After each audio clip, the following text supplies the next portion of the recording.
ঘটন অঘটন দুর্ঘটনার দোলাচলে কেটে গেল আরও একটি বছর। রাজনৈতিক, অর্থনৈতিক, সামাজিক সহ বিভিন্ন প্রেক্ষাপটে সারা বছরই উত্তাল ছিল দেশ। বছরান্তে গোটা বছরের খেরোখাতায় রেকর্ড হয়ে থাকা সেই সব ঘটনাবলীর সারাংশে একবার চোখ বুলিয়ে নেওয়া যাক।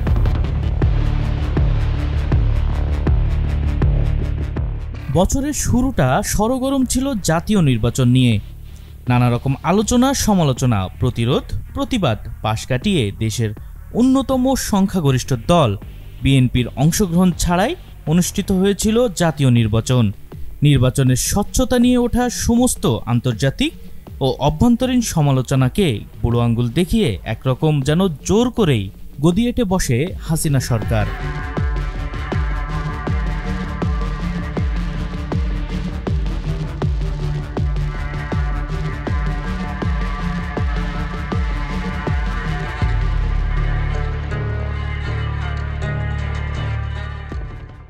রাজনৈতিক ডামাডোলের ভেতরেই উঠে আসে এক মর্মান্তিক ঘটনা।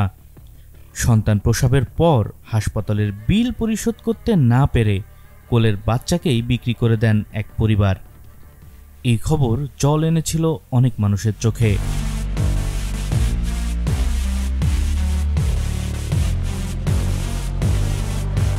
নতুন কারিকুলামে সপ্তম শ্রেণীর ইতিহাস ও সামাজিক বিজ্ঞান পাঠ্য বইয়ে হিজড়া জনগোষ্ঠীদের সম্পর্কে একটি অধ্যায় নিয়ে তুমুল বিতর্ক শুরু হয় সামাজিক যোগাযোগ মাধ্যমে। সেখানে একজন মানুষের লিঙ্গভেদে দৃশ্যমান পরিবর্তনের বাইরে যে মানসিক বৈপরীত্য থাকতে পারে সেটি বোঝাতে বিতর্কিত গল্প শরীফ থেকে শরীফা নিয়ে সোশ্যাল মিডিয়ায় ওঠে আলোচনা সমালোচনার ঝড়।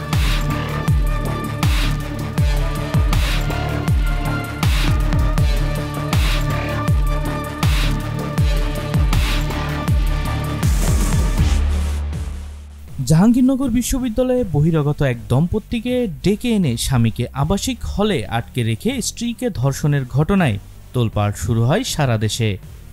এ ঘটনায় আশুলিয়া থানায় ৬ জনকে আসামি করে নারী ও শিশু নির্যাতন দমন আইনে মামলা করেছিলেন ভুক্তভোগীর স্বামী। পরবর্তীতে ছাত্রলীগ নেতাসহ ৪ জনকে গ্রেপ্তার করে পুলিশ।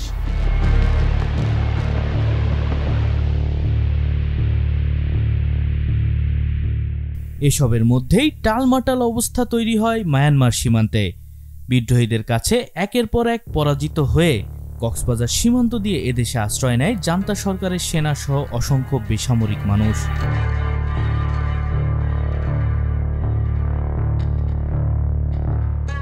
অগ্নিঝরা মার্চের শুরুতেই অগ্নিগর্ভ রাজধানীর বেইলি রোডের গ্রিনকোজি কটেজ।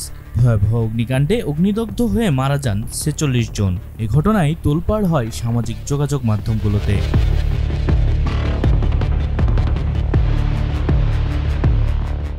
সতেরো ঘন্টার ব্যবধানে বান্দরবান জেলার রুমা ও থানচি উপজেলায় ২টি ব্যাংকের ৩টি শাখায় ডাকাতি করে কুকিচিন ন্যাশনাল ফ্রন্ট বা কেএনএফ। নিরাপত্তারক্ষী ও আনসার সদস্যদের অস্ত্র লুট করে এবং একজন ব্যাংক ম্যানেজারকে অপহরণ করে সারা দেশে রীতিমতো হইচই ফেলে দিয়েছিল তারা।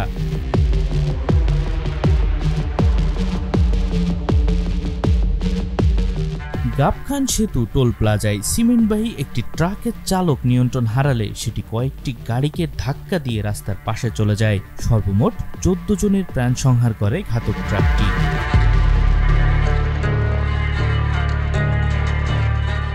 বিমান বাহিনীর প্রশিক্ষণ বিমান ইয়াক ১৩০-এ মাঝ আকাশে আগুন ধরে যায়। এতে নিজের প্রাণ দিয়ে অনেক মানুষের জীবন রক্ষা করেন চৌকস বৈমানিক আসিম জাওয়াদ।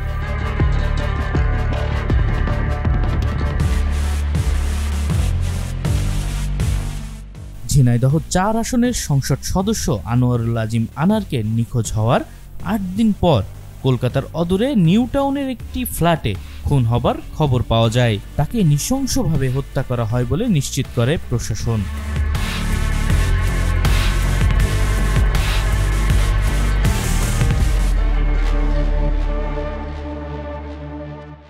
শিল্পপতি না হয়েও শত কোটি টাকার মালিক বনে যাওয়া আলাদিনের চেরাগধারী বেনজিরের দুর্নীতি ফাঁস হয়ে যায়।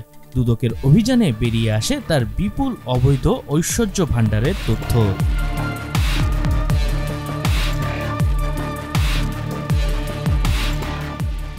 পারস্পরিক বাকবিতণ্ডায় জনসম্মুখে সহকর্মী এক পুলিশের বুকে অপূর্যপরি গুলি চালায় আর এক পুলিশ সদস্য।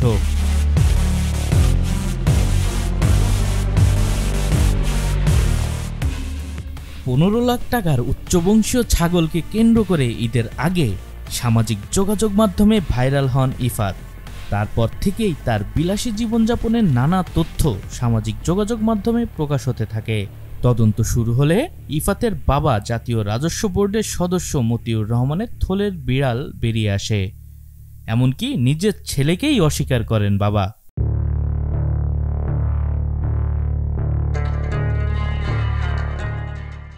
বছর জুড়ে উল্লেখযোগ্য ঘটনাগুলোর অন্যতম ছিল বিসিএস প্রশ্ন ফাঁস। সামান্য এক ড্রাইভারের কোটি কোটি টাকার সম্পদের মালিক বনে যাওয়ার ঘটনায় নড়ে ওঠে গোটা দেশ। চ্যানেল 24-এর অনুসন্ধানী এক প্রতিবেদনে বেরিয়ে আসে চাঞ্চল্যকর সব তথ্য।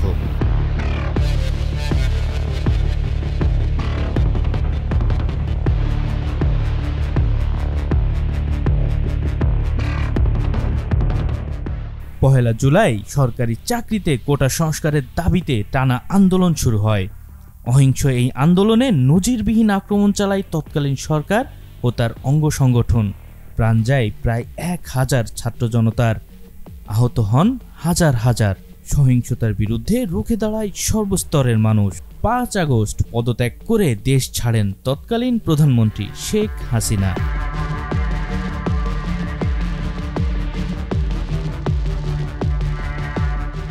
শেখ হাসিনা দেশ ছেড়ে পালানোর পর দেশের মানুষের তোপের মুখে পড়ে তার নেতাকর্মীরা। বিমানবন্দরে ধরা পড়ে পলক। এরপর হুলিয়া বদলে পালাতে গিয়ে আটক হন আনিসুল হক, সালমান এফ রহমান। ধীরে ধীরে ধরা পড়তে শুরু করে সব রাঘব বলেরা।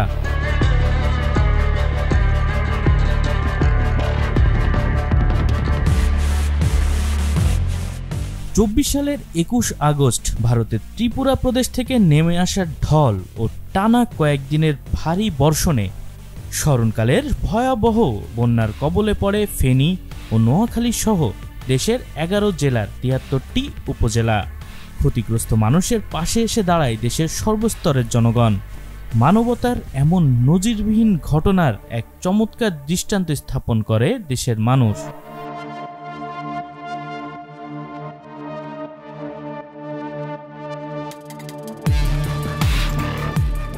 বছরের পর বছর হাসিনা প্রশাসন গোপন কারাগারের কথা অস্বীকার করলেও শেখ হাসিনার প্রায় 16 বছরের শাসন ব্যবস্থা ভেঙে পড়ার পর গুমের শিকার ব্যক্তিদের অনেকেই ফিরে আসেন।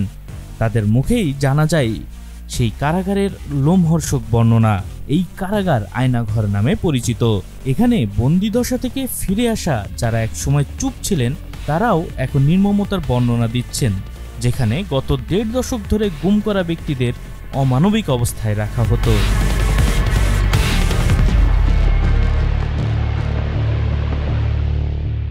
ঢাকা বিশ্ববিদ্যালয়ের ফজলুল হক মুসলিম হলে মানসিক ভারসাম্যহীন যুবক তোফাজ্জেলকে পিটিয়ে হত্যার ঘটনায় নড়ে ওঠে গোটা দেশ। চোর সন্দেহে ভাত খাইয়ে নির্মমভাবে হত্যা করা হয় অভাগা তোফাজ্জেলকে।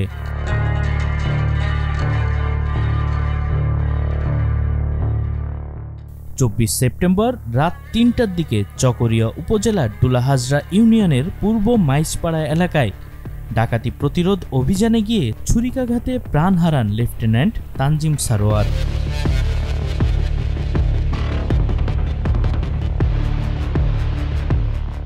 শিশু মুনতাহার নিখোঁজ ও উদ্ধার নিয়ে শোরগোল শুরু হয় মিডিয়া জুড়ে। সিলেটের কানাইঘাটে নিখোঁজ হওয়ার 7 দিন পর শিশু মুনতাহা আক্তার জেরিনের লাশ উদ্ধার করে পুলিশ। ভোরে মাটিতে পুঁতে ফেলা লাশ তুলে মুনতাহার চাচার বাড়ির পুকুরে ফেলার সময় হাতে নাতে তার গৃহশিক্ষিকার মাকে আটক করেন স্থানীয়রা। এ সময় গলায় রশি পেঁচানো অবস্থায় মুনতাহার লাশ দেখতে পান স্বজনরা।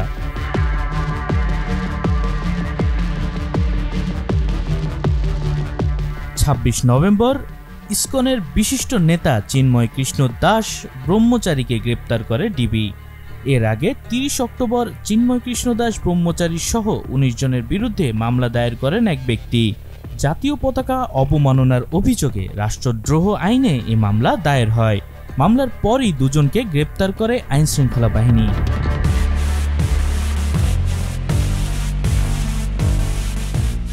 26 নভেম্বর রাষ্ট্রদ্রোহ মামলায় আটক হওয়া চিন্ময় কৃষ্ণ দাসের মুক্তির দাবিতে বিক্ষোভ পরবর্তী সহিংসতায় চিন্ময় দাসের অনুসারী ও ইসকন সমর্থকরা আদালত প্রাঙ্গণে হামলা ভাঙচুর করেন। এ ঘটনার সময় হত্যা করা হয় আইনজীবী আলিফকে।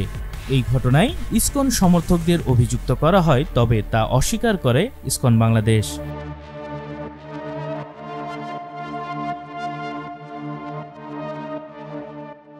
গাজীপুরে টঙ্গীর ইস্তেমা মাঠের নিয়ন্ত্রণ নিয়ে মাওলানা জুবায়ের ও মাওলানা সাদ কান্ধলভির অনুসারীদের মধ্যে সংঘর্ষের ঘটনা ঘটে, যাতে নিহত হন ৩ জন।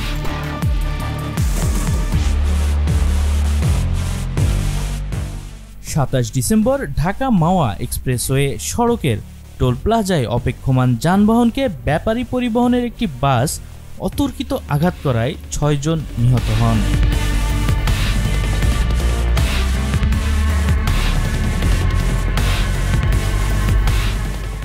সর্বশেষ বছরের শেষ দিনে বৈষম্য বিরোধী ছাত্র আন্দোলন মার্চ ফর ইউনিটি নামে ঢাকায় কেন্দ্রীয় শহীদ মিনারে কর্মসূচির ডাক দেয়।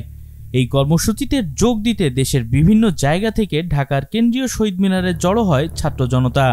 রাষ্ট্রের পক্ষ থেকে ঐক্যমত্যের ভিত্তিতে জুলাই গণ অভ্যুত্থানে ঘোষণাপত্র তৈরির উদ্যোগ গ্রহণ করায় আলাদা করে ঘোষণাপত্র না দিয়ে এর পরিবর্তে মার্চ ফর ইউনিটি কর্মসূচি পালনের ঘোষণা দেয় বৈষম্য বিরোধী ছাত্র আন্দোলন।